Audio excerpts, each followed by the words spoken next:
Welcome to the channel where all you gotta do is buy stupid stuff on the internet. So lots of stuff pops up into my news feed and trying to get me to buy stuff. Usually I ignore it, or sometimes when I do want to buy something, I search for it, boopity boop, and then I forget about it for a week, and then it always gets cheaper and cheaper and better, right? Because people see, oh, this guy's interested in a thingamahoosit, and then all of a sudden thingamahoosits are like popping into your newsfeed. So that's a strategy that I utilize. This one wasn't really using that strategy. It just popped up and I went, wow, that's awfully cheap. So I started looking into is it really that cheap? Does that really come with the stuff you need? And most of the time when it's really cheap, you have to like concern yourself that it's too cheap and there's something that you're missing. And in this particular case, it was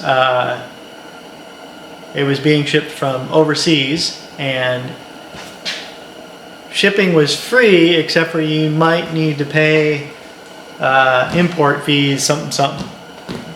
So that kind of went.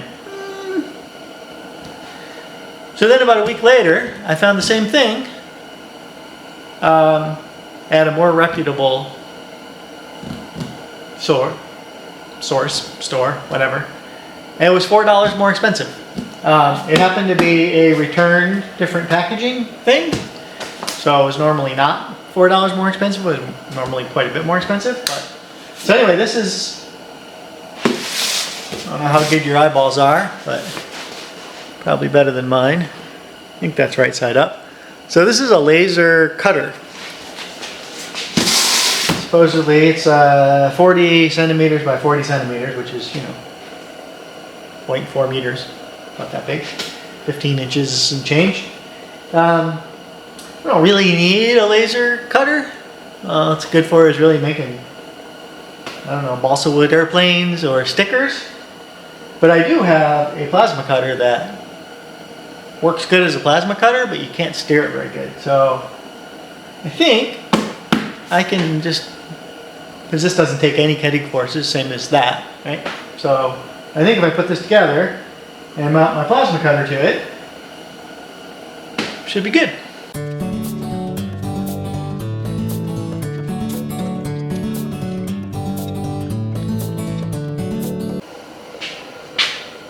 Okay, so that was pretty simple. This appears to be a plug and play. This is the y-axis, which this way, that goes there. This is the x-axis, goes there, and then this chingadera must drive the laser. So I don't see any bore tubes, so these are just going to get tangled. I'm probably going to want to put these in some sort of a metal housing, because the splatter from the plasma cutter is going to make a mess of all this. But I haven't cinched anything down yet. I just kind of bolted it together. So there's bolts that go through here. There's 2 bolts that go here. Same on the back side. And then there's these little L brackets in here, which have a grub screw that you just kind of nip that up until everything's tight, and then I'm going to go around and like tighten a little here, a little here, make sure it doesn't go cattywampus. And then this measures just under, maybe if I measured it in millimeters it'll be even. Nope. 768 millimeters ish. I don't have any micrometers that big. Yep, 768. So that's really close to square. And this thing slides nice on the carriage.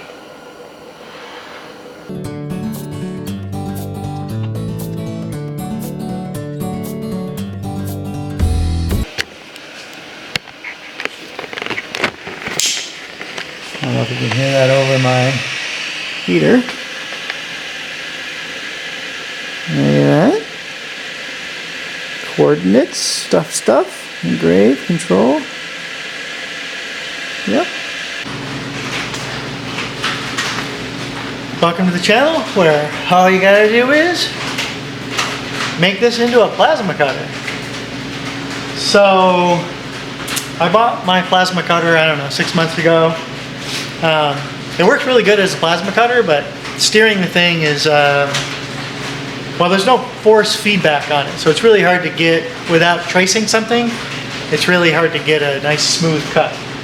So fast forward, this thing was $160 with shipping, and it came with a 5-watt laser, which, you know, was the smallest one because I knew I didn't need a laser, but it makes little burn marks and wood, so that might be useful someday, cutting out stickers, whatever. So the laser still works, and I wanted to make it so it's I can turn it back into a laser, or plasma cutter, or whatever.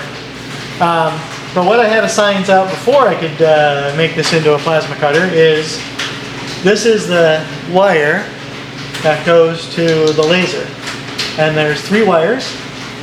I got my voltmeter over here and scienced out what's what, but basically on these 3 wires, the black wire is 12 volts, so as soon as you turn this on, you'll notice that the fan comes on the laser. So that's 12 volts powering the fan and the actual laser power circuitry. And then the white one is a ground, so you need that for establishing a reference to 12 volts. And then the yellow one is a 0 to 5 volt. And why I say it's 0 to 5 volt is because you can control the laser from 0%, 0 volts, to 100%, which is 5 volts, almost like 4.8 volts or something like that. So, so what I did was I ordered a 5-volt relay, and my plan was to hook this 5-volt relay up in a normally open position, and then as soon as I put 5 volts across the solenoid, it closes the contacts, which does the same thing as pushing the button on my plasma, so I can activate my plasma. So anyway, that seemed like a great plan. And then I hooked this up, and I went into the control thing, and I pushed the laser, and I went to 100%, and nothing happened. No click, no nothing. So I went, huh, that's weird. And then I got my voltmeter out, and I used Ohm's law, and I figured out that whatever circuitry is driving that laser to turn it on and off, it only has a few milliamps to run it. Because if I looked at the voltage on that 5 volts, when the relay was not hooked up, it was 4.8, and when it was hooked up, it was 1.8. So it dropped the voltage by 1/3 almost. So then I just started doing some math and figuring out that this solenoid relay basically takes 70 milliamps to drive open, and this doesn't have that much current to drive it open. So anyway, I got 10 of these if anybody needs them. So then I said, well, I need to find either a lower voltage relay, which pretty hard to find, because you have to actually, with a relay, you have to actually physically move something, right? It makes that clicking noise. That's a solenoid engaging an inductor with a little piece of metal inside of it that sucks the contacts closed. So that wasn't going to work. I couldn't find anything with that would at least tell me it was less than 60 milliamps. But what I did find was, and these relays were about $1 each, but I had to buy 10 of them. Whereas this guy here, which is a solid state relay, and it has an input of 3 to 32 volts. But according to the spec sheet, it only takes 7 milliamps to activate it. So I bought one of them. It showed up, and I have it hooked up as appropriate. So basically I have the 0 volt, which is the white one, and the yellow one, which is the 5-volt signal for the relay, or for the laser. And then across these two terminals I have my voltmeter hooked up to ohms, and I got the little buzzer on. So when I go to 100% on the laser, this should make a beeping noise. And it does. 50%, still. 25%, still. 5%, not so much. So I got plenty of margin. I can even run it at 25%, which doesn't mean anything. It's either on or off with a relay. The other thing that I purchased, which was this little extension wire, I figured out what connector this was that goes into the laser. And instead of mangling these wires here, I just have an extension that I'll snip the connector off of one end and hook it to this relay. So if I want to connect this thing back up to be a laser, I can just unplug this, plug it back into the laser, and I still have a laser thing. So obviously that's not all I need to do. I need to make a mount that mounts my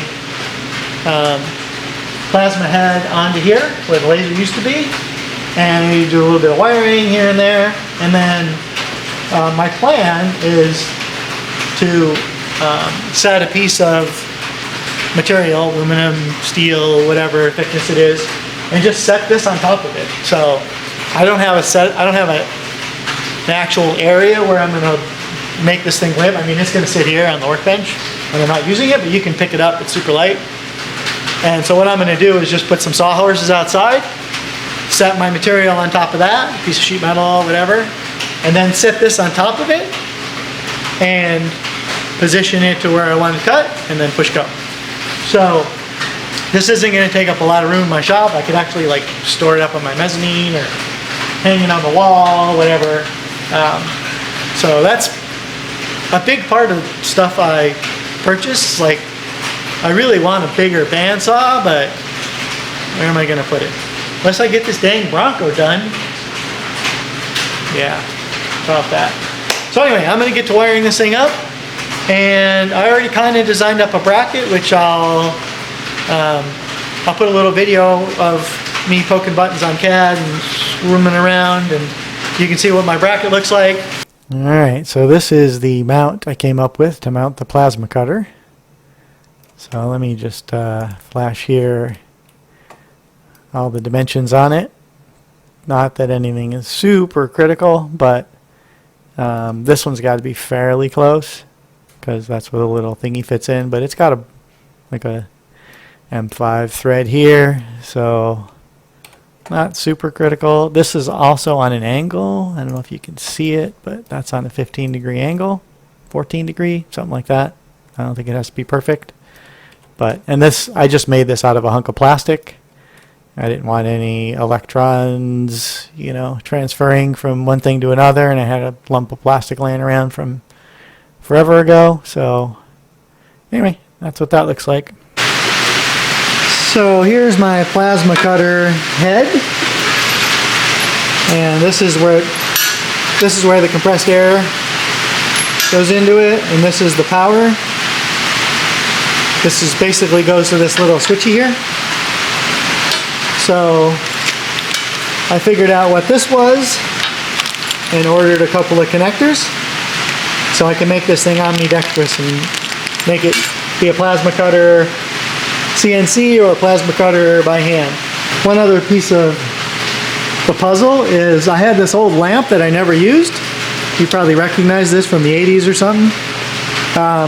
But I'm going to use this as basically a strain relief. So when the table moves around, that thing just kind of takes very little force to, right? So this thing's not getting tangled into the...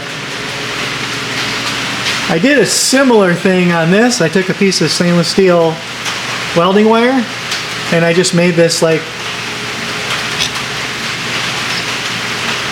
poingy, put a little hook on there, and that kind of holds the wire. This one probably needs the same thing, but I haven't cobbled anything up. It says in the instructions to tie the wires up, but I don't know how you tie them up, because if you tie them to anything, then they're just going to make it so this doesn't move. I got the bracket all whittled up. It kind of looks like that. It's made out of a hunk of plastic that... the only thing really tricky about this is drilled at an angle, 15-degree angle, because that's what this angle here is. See that? That's at 15 degrees. So let me just zoom in up here so you can see how this all goes together.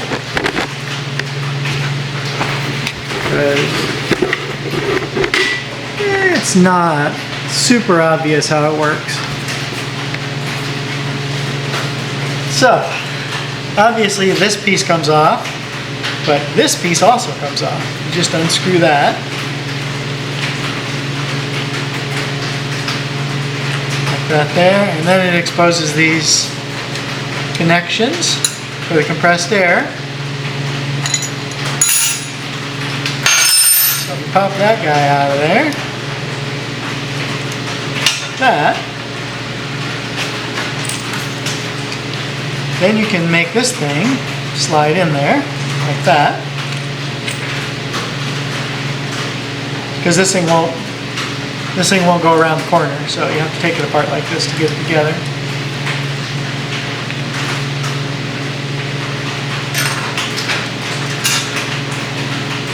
Tighten this back up by reacting between the two wrenches. That. And then just thread this guy back on. That there.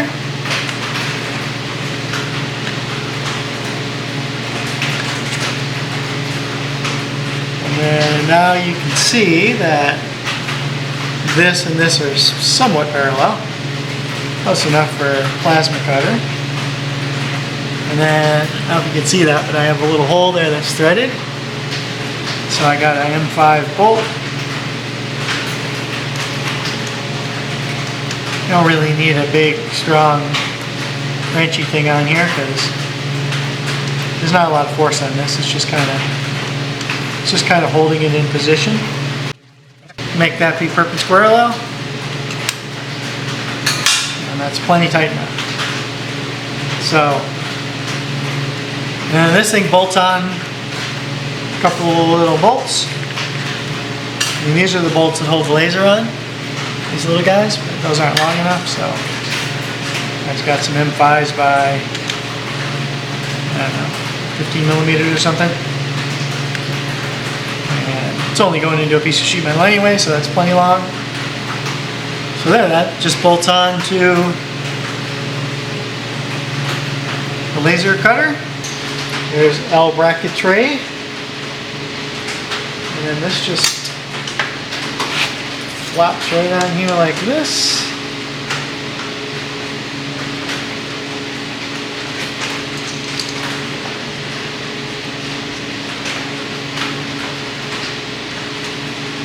And then depending on what distance you need to the table, yeah, it looks like I got this thing a little bit crooked.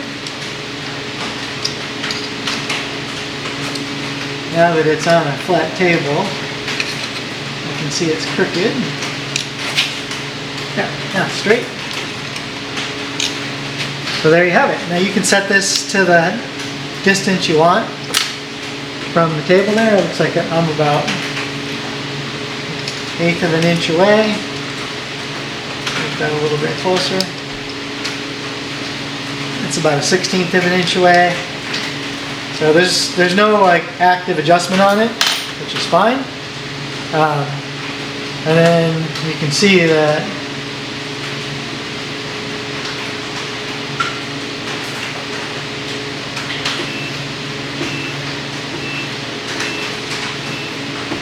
it moves without any major challenges, right? It's hard to jog this thing. You gotta just keep pushing the button with the right frequency. And then this thing is just doing its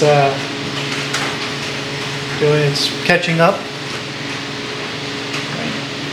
So anyway, that's not quite done, but I just gotta hook some wires up and wait till it's not raining outside, because I don't really want to set this outside. Shooting sparks in here probably not a great plan, but anyway, one step farther into the well, I probably should explain a little bit of why I'm doing this.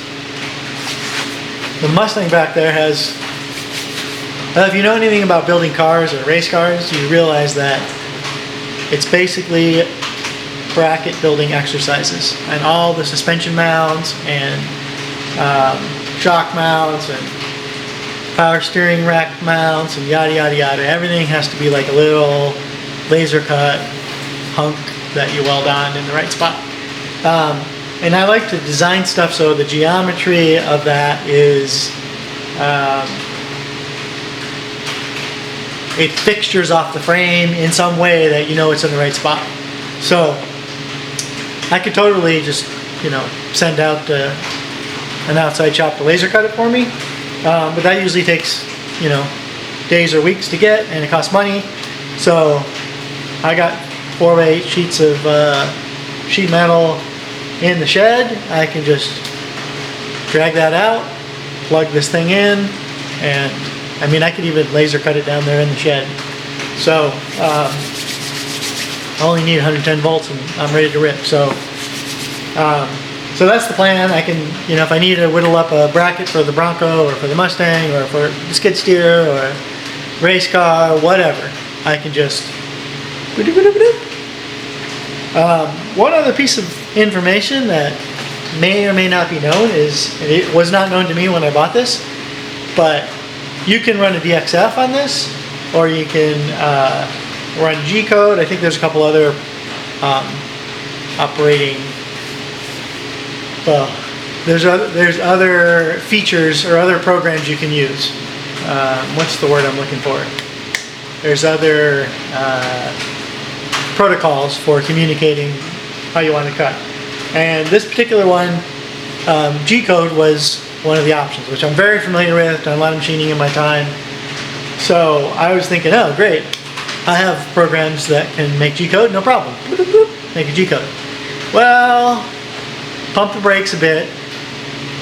It doesn't actually use G-code. It kind of does, but if you know anything about G-codes, it's like G0 is rapid, G1 is a feed, you can control the feed, how many inches per minute, whatever. And then there's a G2 and a G3, which are clockwise and counterclockwise arcs. This G-code does not support that. It doesn't support a G-code. So the only way you can make this work is a bunch of little XY moves. So it's really G1 and G0 is all you got. You can control the speed, you can control, you know, when the plasma comes on and off, but essentially that's all you can do. Which is fine, you just have to have a different program to break your arcs into individual little segments, and you can control how big those segments are. On this particular thing, no use going too small. I think this resolution is 0.1 millimeters, which is pretty small. Yeah, 0.1 millimeters, which is like 4/1000ths of an inch or something, so pretty close. So anyway, little bit of tidbit of information that if you're going to buy one of these, don't expect to put G2s and G3s and I's and J's and all that. It's XY, XY, XY. That's it. Let's get some wires hooked up. Okay, through the magic of video editing, I got some wires hooked up here, not this one. This one goes over to my solid state relay. That's the input, the solid state relay. That's the output. And then down into my plasma cutter. So one thing that I did notice, luckily I hooked it up backwards. So as soon as I plugged that guy in, it started going.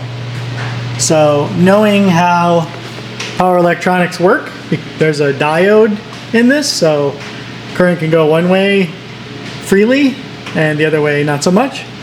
So I just switched these two wires around, changed the polarity, and now works fine. So I only have this hooked up to 110 volts because I'm not cutting anything.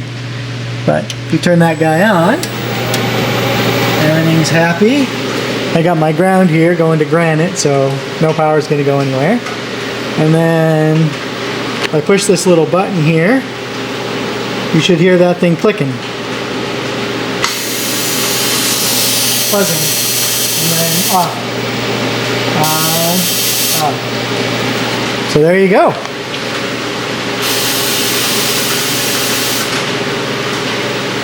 I'm not sure what all these weird colors are, but okay, so I got my Lightburn software all connectorized up through the little power cable, and I got a Sharpie sort of haphazardly taped to that. Not great, but we'll give her a whirl here. Just gonna tell it to run G code. This is a Mustang lower control arm, front lower control arm mount, so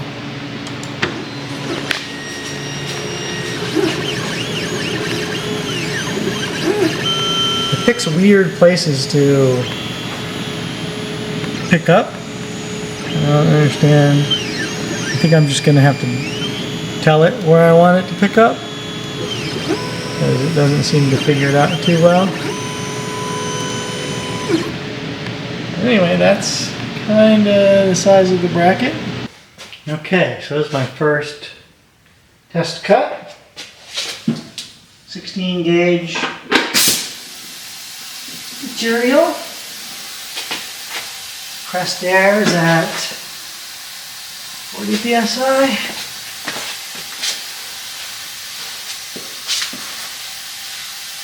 No, 65 psi. Sorry about that. And amperage is at 32. I'm going to turn it to 30 because it's pretty thin. Plasma is fired up. Alright. See what happens. The E-stop button's right here. So I'll push that if anything bad happens. Run G-code.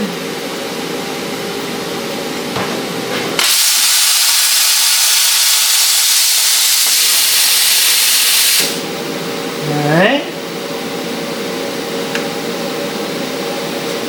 Connection lost. Okay, I'm all set back up here, except for instead of having the computer, I have a memory card in here. And let's cross our fingers that this works.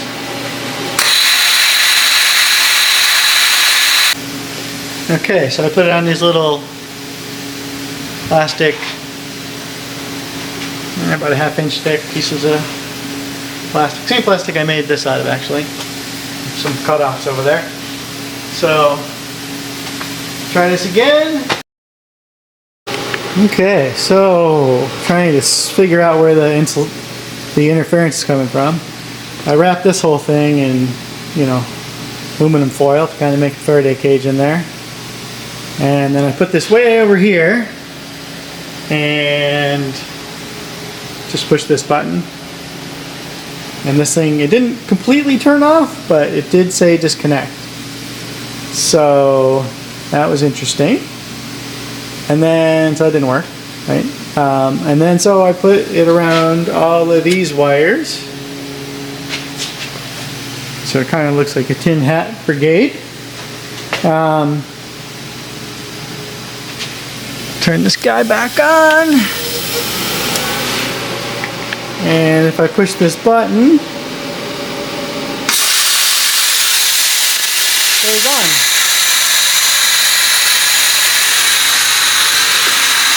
So maybe it'll run now.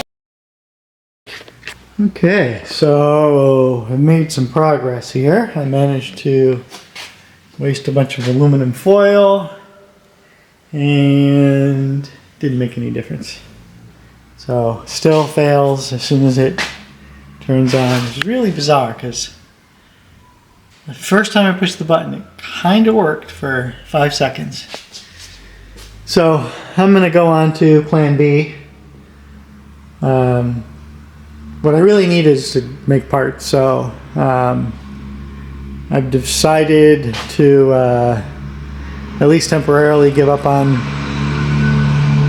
making that guy connect to that guy directly. And so unless you guys have any genius ideas on tin foil hat stuff, I'm gonna go on plan B, and we'll see you on the other side. Okay, so attaching that to it was an epic failure. However, one must overcome. So this is my new plan. So this is like full scale here, but in real life I will offset this. The radius of the plasma cutter, you know, which I think I worked that out already. So I'll just make these guys out of this. You can buy this at Home Depot for like $15 for a 4x8 sheet, so it's pretty cheap. And this is 100% laser and 10 inches per minute. You kind of have to, you kind of have to do that to get it out of there. So not a big deal. So my plan is just to make these guys, and I'll make them like puzzle pieces. Anything that's bigger than this 15 inches square that I have, I'll just make them like tongue and groove together with little puzzle piece bits, and then I'll, you know, puzzle piece those together, set it on a hunk of sheet metal, and then walk around with a plasma cutter. And then at least I'll have something. Like, still not sure why that isn't working, but it isn't. If any of you guys or gals out there know what I can do to remedy that, let me know. Pop it in the comments there when you're liking or subscribing or commenting, you know, do all those things. But I think this is gonna work. Like, it takes about, I don't know, 5 minutes to walk around this. All the stuff is already in CAD, it's in SolidWorks, so it's not like I have to do any extra effort to make the program. I mean, I'll have to offset it, whatever the radius of this tip is. That guy. So, but that's no big deal. And then I'll have to make some puzzle pieces, so that'll just be part of the process. It'll be minutes extra. And then, in case you're wondering what I'm thinking, this thing essentially goes in here, like that. So, well, this thing's in the way, but yeah, it fits in there like that. So that is going to be the suspension mounting for the upper and lower control arm. That's upper, that's lower. Goes like that ish. And then there's 4 of them. There's one in the front. Half of them are on the inside, half of them on the outside. Anyway, that's all in CAD. I'm pretty sure you saw that, but